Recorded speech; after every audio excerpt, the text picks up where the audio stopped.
বলছে এ নদী বলছো তুমি কোথায়, মান্নাদের একটা ভুবন হাজারিকার একটা গান আছে। হ্যাঁ, সেই গানটা তুমি একটু যদি দু লাইন বলে দাও তো দর্শকরা খুব খুশি হবে। এ নদী তুমি বলছো তুমি কোথায়। যাই হোক, গানটি আমি শুনেছি কিন্তু এখন আমার মগজে আসছে না। এ নদী তুমি বলছো কোথায়। আমার মনে হয় নদীতে মাছও পাওয়া যাবে, বড় বড় রুই কাতলা, ইলিশ পেলেও মন্দ হয় না।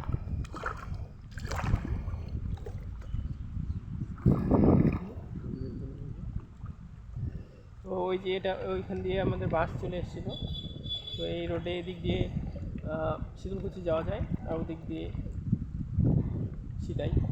তো এখানে একটা মন্দিরও রয়েছে, আমরা এখান থেকে নেমে এসেছি।